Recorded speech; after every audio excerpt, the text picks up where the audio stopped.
കർത്താവ് നിങ്ങളോടുകൂടെ. അങ്ങേ ആത്മാവോടുകൂടെ. ലൂക്ക എഴുതിയ വിശുദ്ധ സുവിശേഷത്തിൽ നിന്നുള്ള വായന. കർത്താവേ, അങ്ങേക്ക് മഹത്വം.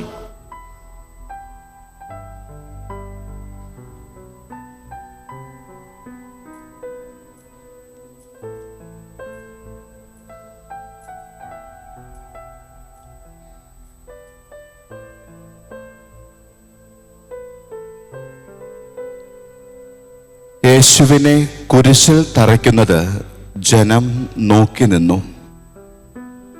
പ്രമാണികളാകട്ടെ അവനെ പരിഹസിച്ചു പറഞ്ഞു, ഇവൻ മറ്റുള്ളവരെ രക്ഷിച്ചു.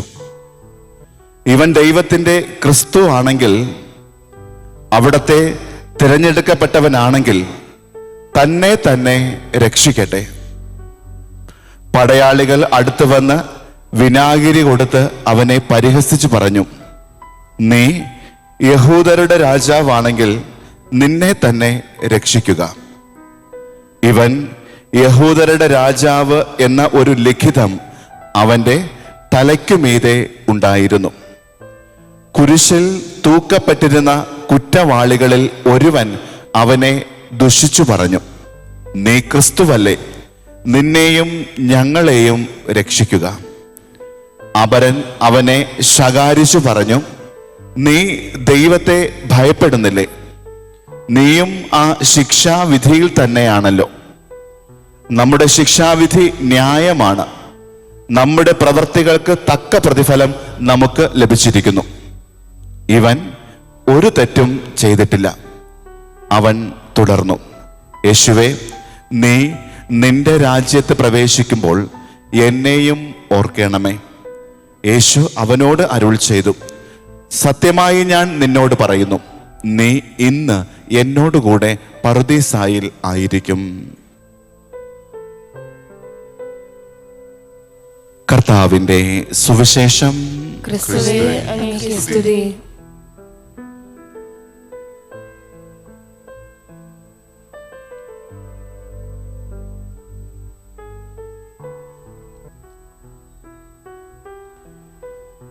മിശിഹായിൽ എത്രയും സ്നേഹം നിറഞ്ഞവരെ, ഇന്ന് നാം ആഗോള കത്തോലിക്ക സഭയോടൊപ്പം ചേർന്ന് ക്രിസ്തു രാജ്യത്വ തിരുനാള് ആഘോഷിക്കുകയാണ്. ഈ തിരുനാളിൻ്റെ എല്ലാവിധ നന്മയും നല്ലതും ഏവരിലും വന്ന് ഭവിക്കട്ടെ എന്ന് ആത്മാർത്ഥമായിട്ട് പ്രാർത്ഥിക്കുന്നു. ഒരിക്കൽ ഒരു കാറ്റഗിസം ക്ലാസ്സിൽ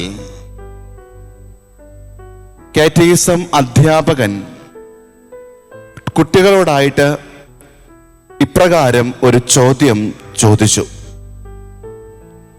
ക്രിസ്തുവിനെ നാം എന്തുകൊണ്ടാണ് രാജാവ് എന്ന് വിളിക്കുന്നത്? ക്രിസ്തുവിനെ നാം എന്തുകൊണ്ടാണ് രാജാവ് എന്ന് വിളിക്കുന്നത്? ഏതെങ്കിലും കാറ്റഗിസം കുട്ടികൾക്ക് ഉത്തരമറിയാമോ? എന്തുകൊണ്ടാണ് നാം ക്രിസ്തുവിനെ രാജാവ് എന്ന് വിളിക്കുന്നത്?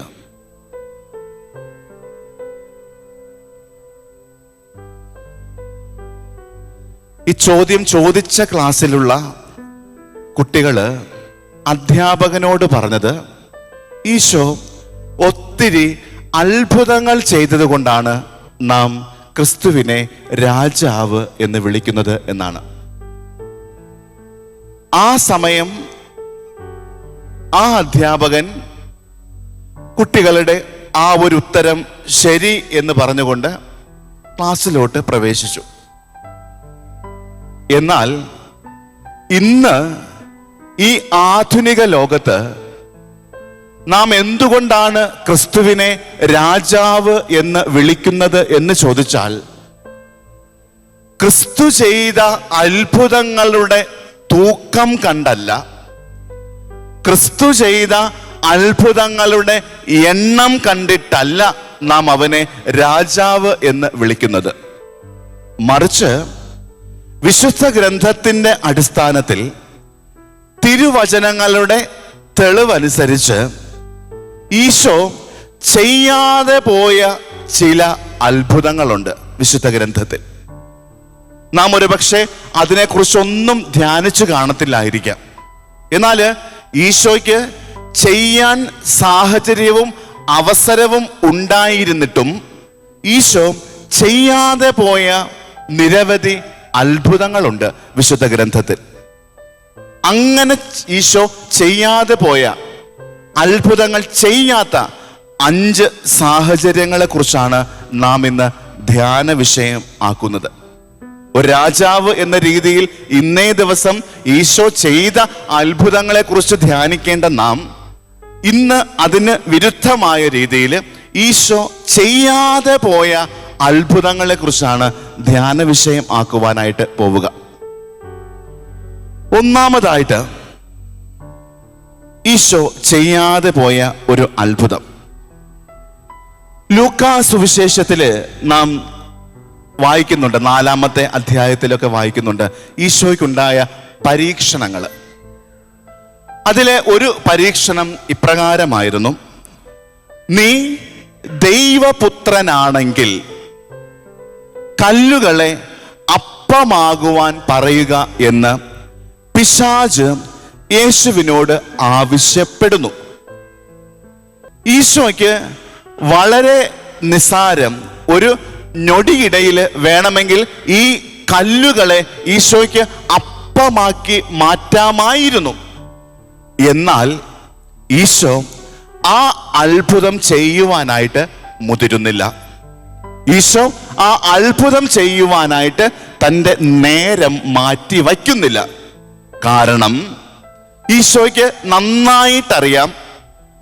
യോഹന്നാന്റെ സുവിശേഷം 4-ാം അധ്യായം 34-ാമത്തെ വാക്യത്തിലൂടെ ഈശോ തന്നെ പറഞ്ഞിട്ടുണ്ട്: ഞാൻ ഭൂമിയിലേക്ക് വന്നിരിക്കുന്നത് എൻ്റെ പിതാവിൻ്റെ ഇഷ്ടം നിറവേറ്റുവാനും അവിടത്തെ വചനം അറിയുന്നതുമാണ് എൻ്റെ ഭക്ഷണം എന്ന രീതിയിൽ ഈശോ, അതിന് സമാനമായ രീതിയിൽ ഈശോ ഒരു വചനം പറഞ്ഞു വച്ചിട്ടുണ്ട്.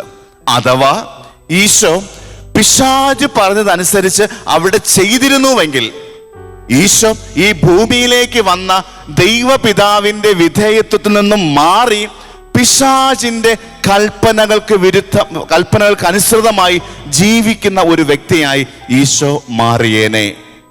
അതുകൊണ്ട് തന്നെ ഈശോയ്ക്ക് വേണമെങ്കിൽ ആ കല്ലുകളെ അപ്പമാക്കാമായിരുന്നു, ദേവാലയത്തിന്റെ മുകളിൽ നിന്നും ചാടാമായിരുന്നു. പക്ഷേ ഈശോ ആ അത്ഭുതം ചെയ്യുന്നില്ല, വേണ്ട എന്ന് വെച്ചു. കാരണം ദൈവത്തിന്റെ ഹിതമാണ് എന്നിലൂടെ നിറവേറേണ്ടതെന്ന് ഈശോയ്ക്ക് നല്ല ബോധ്യം ഉണ്ടായിരുന്നു. ഞാനും നിങ്ങളുമൊക്കെയാണ് ആ ഒരു സാഹചര്യത്തിലെങ്കിൽ നാം ആ സമയത്ത് തന്നെ പിശാചിനെ വെല്ലുവിളിച്ചുകൊണ്ട് അപ്പൊ തന്നെ വേണമെങ്കിൽ ഈശോയ്ക്കുണ്ടായിരുന്ന ശക്തി ഉണ്ടായിരുന്നുവെങ്കിൽ നാം ആ കല്ലുകളെ വെറും അപ്പമല്ല, വേണമെങ്കിൽ ഒരു ഹോട്ടലാക്കി തന്നെ അതിനെ മാറ്റിയെടുക്കുമായിരുന്നു. എങ്കിൽ സംഭവിക്കുന്നത് പിശാച് അവിടെ ജയിക്കുമായിരുന്നു. പിശാചിന്റെ വാക്ക് കേട്ട് പിശാചിന് വിധേയപ്പെട്ട് മുന്നോട്ട് പോകുന്ന ഒരു വ്യക്തിയായി ഈശോ മാറിയേനെ. അതുകൊണ്ട് ഈശോ ബുദ്ധിപൂർവം ആ ഒന്നാമത്തെ അത്ഭുതം അവൻ ഒഴിവാക്കുകയാണ്.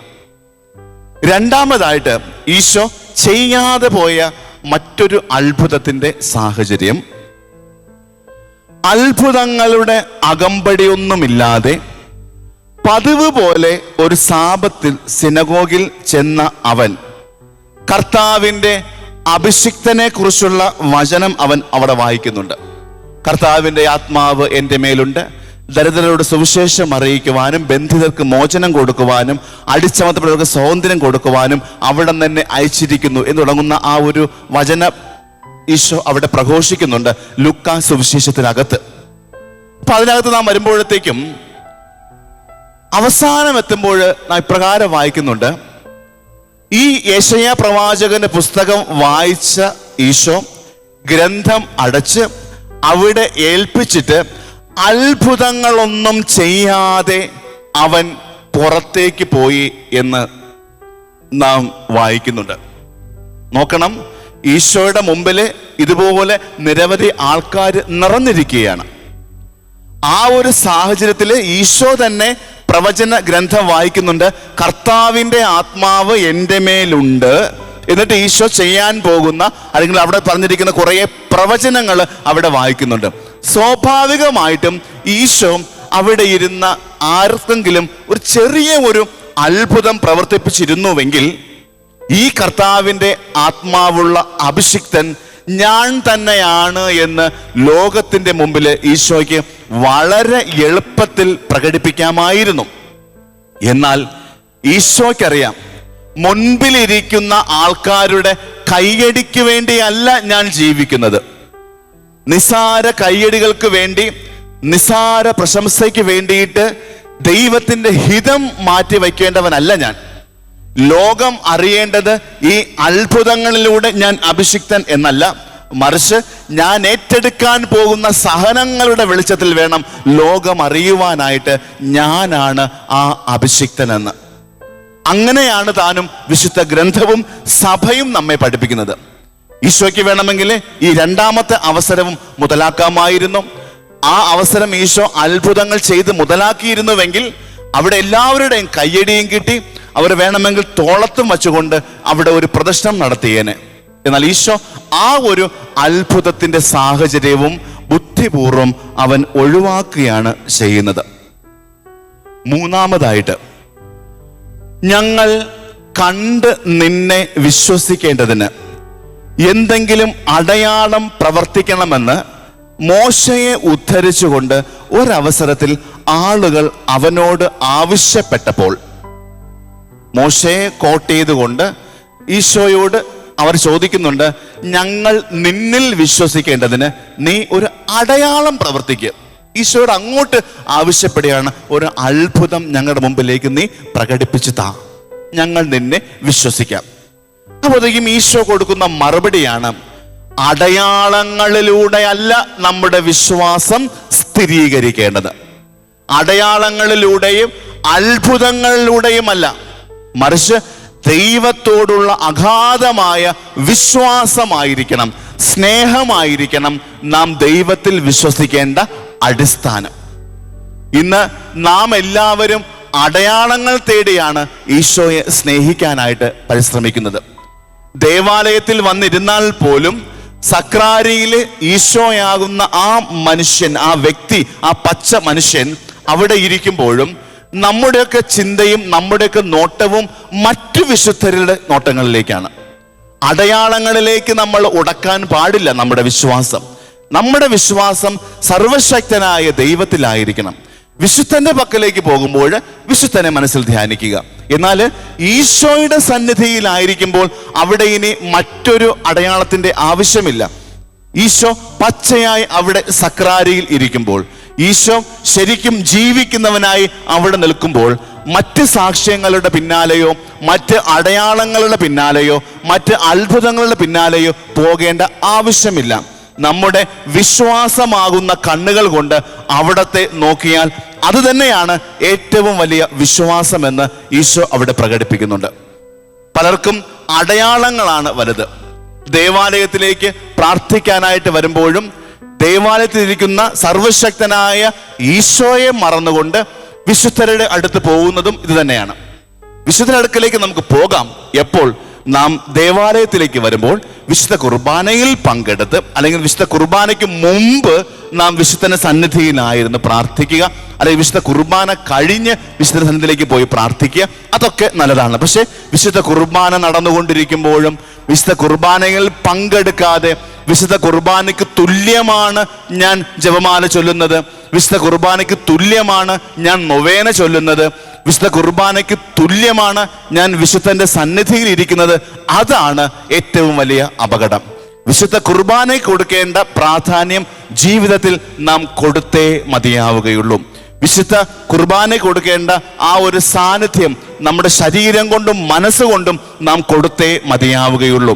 അല്ലാതെ വിശുദ്ധ കുർബാനയെക്കാളും ശ്രേഷ്ഠമാണ് വിശുദ്ധൻ, വിശുദ്ധ കുർബാനയെക്കാളും ശ്രേഷ്ഠനാണ് നമ്മുടേതായിട്ടുള്ള മറ്റുള്ള ഭക്താചരണങ്ങൾ എന്ന് പറയുമ്പോഴത്തേക്കും അത് തിരുസഭയുടെ ചട്ടങ്ങൾക്കും ഈശോയുടെ ചിന്തകൾക്കും വിരുദ്ധമാണ് എന്ന് നാം ഈ ഒരു ചിന്തയിലൂടെ മനസ്സിലാക്കേണ്ടിയിരിക്കുന്നു.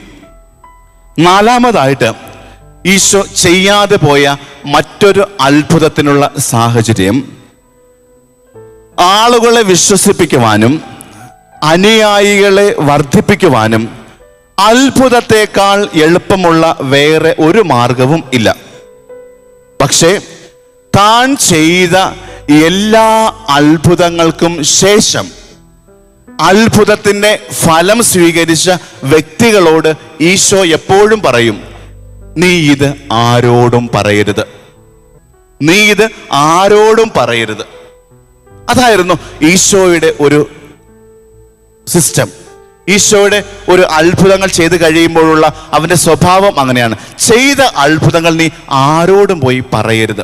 ഈശോയ്ക്ക് വേണമെങ്കിൽ പറയാം, നീ ഈ അത്ഭുതത്തെക്കുറിച്ച് എല്ലാവരും നിൽക്കെ അവിടെ പോയി പ്രഘോഷിക്കും. നീ പോയി 10 പേരോട് പോയി പറയുക, 10 പേരോട് നോട്ടീസ് അടിച്ച് നീ പറയുക, 10 പേരോട് നീ വേണമെങ്കിൽ പോയി ഓരോരുത്തരും വ്യക്തിപരമായിട്ട് പോയി പറയുക. ഇങ്ങനെയൊക്കെ വേണമെങ്കിൽ ഈശോയ്ക്ക് പറയാമായിരുന്നു. പക്ഷെ ഈശോ ആ ഒരു സാഹചര്യവും ഒഴിവാക്കുകയാണ് ചെയ്തത്. കാരണം ഈശോയ്ക്കറിയാം, ഇവർ ഇങ്ങനെ പറഞ്ഞു കഴിഞ്ഞാൽ ഒരു പക്ഷേ ഇവരാഗ്രഹിക്കുന്ന ഐഹികമായ ഈ ലോകത്തിലെ രാജാവായി എന്നെ അവർ എടുത്തുയർത്തിയേക്കാം. എന്നാൽ ഈശോ പറയുന്നുണ്ട്, എൻ്റെ രാജ്യം ഐഹികമല്ല, എൻ്റെ രാജ്യം ഇവിടെ കാണുന്നത് പോലെയുള്ള രാജാവിൻ്റെ കിരീടവും ചെങ്കോലും ആ വർണ്ണപ്പകിട്ടാർന്ന വസ്ത്രവും അണിഞ്ഞുള്ള ഒരു രാജ്യത്വമല്ല എൻ്റെ രാജ്യത്വം. അങ്ങനെ ഒരു രാജ്യത്വം എനിക്ക് വേണ്ട. മറിച്ച് എൻ്റെ രാജ്യം സ്വർഗത്തിലാണ്, ദൈവപിതാവിൻ്റെ സന്നിധിയിലാണ്, അത് മറ്റൊരു ലോകത്തിലാണ്. അതുകൊണ്ട് തന്നെ ഇപ്പോഴും ഈ ഓരോ അത്ഭുതങ്ങൾ സ്വീകരിക്കുന്നവരും ഓരോ വ്യക്തികളോടും പറഞ്ഞു നടക്കുമ്പോഴത്തേക്കും ഒരുപക്ഷെ അവരെന്നെ പിടിച്ച് രാജാവാക്കിയേക്കാം. അതുകൊണ്ട് തന്നെ ഈശോ പറയുകയാണ്, നീ ഇത് ആരോടും പറയരുത്. അങ്ങനെ ഈശോയ്ക്ക് ഒന്ന് ഷൈൻ ചെയ്യാൻ പറ്റുന്ന, ഈശോയ്ക്ക് മറ്റുള്ളവരുടെ മുമ്പിൽ ആളാകാൻ പറ്റുന്ന ആ ഒരു സാഹചര്യവും ഈശോ ഉപേക്ഷിക്കുകയാണ്. അഞ്ചാമതായിട്ട് ഈശോയ്ക്ക് അത്ഭുതം ചെയ്യാൻ പറ്റിയ ഒരു നല്ല ഒരു സന്ദർഭമായിരുന്നു ഇന്ന് നാം വായിച്ചു കേട്ട സുവിശേഷത്തിലെ വചനഭാഗം. ഈശോ കുരിശിൽ കിടക്കുന്നു. വലതുവശത്തും ഇടതുവശത്തും 2 കള്ളന്മാരുണ്ട്. ഒരു വശത്തിലുള്ള കള്ളൻ, ഇടതുവശത്തെ കള്ളൻ ഈശോയെ കുരിശിൽ കിടന്നുകൊണ്ടും പരിഹസിക്കുകയാണ്. ഈശോ കുരിശിൽ കിടക്കുമ്പോഴും അവിടെയുള്ള പടയാളികൾ അവൻ്റെ വസ്ത്രം ഉരിയുന്നുണ്ട്, കുടിക്കാൻ വിനാഗിരി കൊടുക്കുന്നുണ്ട്, കുന്തം കൊണ്ട് കുത്തുന്നുണ്ട്, എല്ലാ പീഡനങ്ങളും ഈശോയ്ക്ക് കൊടുക്കുന്നുണ്ട്. അപ്പോഴും ഈ കുരിശിൽ കിടക്കുന്നവനും താഴെ നിൽക്കുന്നവനുമൊക്കെ ഈശോയെ വെല്ലുവിളിക്കുകയാണ്, നീ രാജാവാണെങ്കിൽ ഇറങ്ങി താഴോട്ട് വാ. അപ്പോൾ വേണമെങ്കിലും ഇത്രയും നേരവും കിട്ടിയ സഹനങ്ങൾക്ക് വെച്ചുകൊണ്ട് ഈശോയ്ക്ക് വേണമെങ്കിൽ ഒരു വെല്ലുവിളി നടത്തി ആ ഒരു വെല്ലുവിളിയെ അതിജീവിക്കാമായിരുന്നു. നിസ്സാരമായിട്ട് ഈശോയ്ക്ക് ഇങ്ങനെ കൈയൊന്നിങ്ങനെ കുടഞ്ഞിരുന്നെങ്കിൽ താഴോട്ട് ഇങ്ങനെ ഇറങ്ങി വന്നേനെ. പക്ഷെ ആ ഒരു അത്ഭുതം പ്രവർത്തിക്കാനുള്ള അവസരവും ഈശോ വേണ്ട എന്ന് വയ്ക്കുകയാണ്. നമ്മുടെ രാജാവ് അങ്ങനെയാണ്. മറ്റുള്ളവരെ ജയിപ്പിക്കുവാനായിട്ട്, മറ്റുള്ളവരുടെ മുമ്പിൽ എളിമയോടുകൂടെ, മറ്റുള്ളവരുടെ മുമ്പിൽ സ്നേഹത്തോടുകൂടെ, യാതൊരു അഹങ്കാരവുമില്ലാതെ, താരജാടകളൊന്നുമില്ലാതെ തന്നെ യഥാർത്ഥ രാജാവ് എല്ലാവരുടെ മുമ്പിൽ വിനീതനായി നിൽക്കുകയാണ്. ഈ അത്ഭുതങ്ങൾ പ്രവർത്തിക്കുവാനുള്ള ഈ 5 അവസരങ്ങളെ നാം കണ്ടുള്ളൂ. ഇനിയും ഒത്തിരി അവസരങ്ങൾ ഉണ്ടായിരുന്നു ഈശോയ്ക്ക് അത്ഭുതം പ്രകടിപ്പിച്ച് അവരുടെ മുമ്പിൽ തന്നെ രാജാവായി ഷൈൻ ചെയ്യാനായിട്ട്.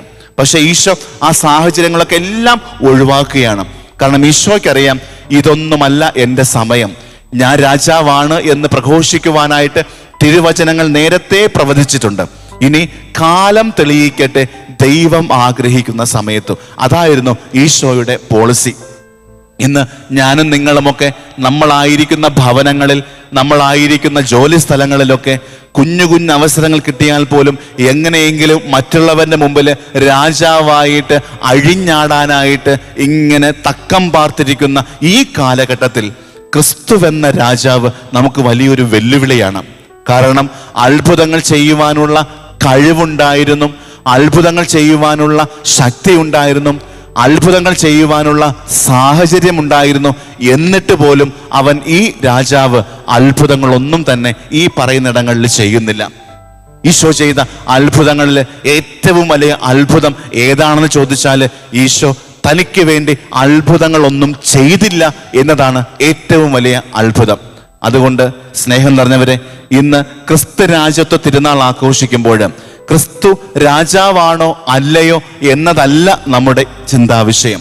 മറിച്ച് ക്രിസ്തുവെന്ന രാജാവിനെ ഞാൻ അംഗീകരിക്കുന്നുണ്ടോ? ഹെറോദസ് രാജാവും യേശുവിനെ രാജാവായിട്ട് കാണുന്നുണ്ട്, പക്ഷേ അംഗീകരിക്കാനായിട്ട് ഹെറോദോസിന് പറ്റിയില്ല. ഇതുപോലെ ഞാനും നിങ്ങളുമൊക്കെ വിശുദ്ധ ഗ്രന്ഥത്തിന്റെ അടിസ്ഥാനത്തിലും അനുഭവങ്ങളുടെ അടിസ്ഥാനത്തിലും സഭയുടെ പഠനങ്ങളുടെ അടിസ്ഥാനത്തിലും ക്രിസ്തുവിനെ രാജാവാണെന്ന് നമുക്ക് എല്ലാവർക്കും അറിയാം. എന്നാൽ ഈ ക്രിസ്തുവെന്ന രാജാവിനെ ഞാൻ അംഗീകരിക്കുന്നുണ്ടോ? ക്രിസ്തുവെന്ന രാജാവ് നമ്മോട് ആവശ്യപ്പെടുന്ന പാതയിലൂടെ സഞ്ചരിക്കുവാൻ ഞാൻ എന്നെ തന്നെ തയ്യാറാക്കുന്നുണ്ടോ എന്നതാണ് ഈ ഒരു ദിവസം നമ്മോട് ചോദിക്കുന്ന ചോദ്യം.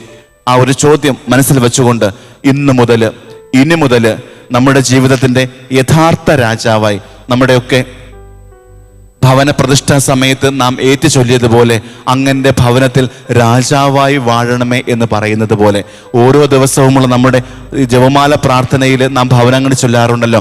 അങ്ങയുടെ രാജ്യം വരണമേ, അങ്ങയുടെ തിരുമനസ് സ്വർഗത്തിലെ പോലെ ഭൂമിയിലുമാകണമേ എന്ന് പറയുന്ന ആ അങ്ങയുടെ രാജ്യം എന്ന് പറയുന്നത് ഈ ക്രിസ്തു രാജ്യത്വമാണ്. ആ ഒരു ഇടമാണ് നമ്മുടെ ഭവനങ്ങളിലേക്ക് വരേണ്ടത്.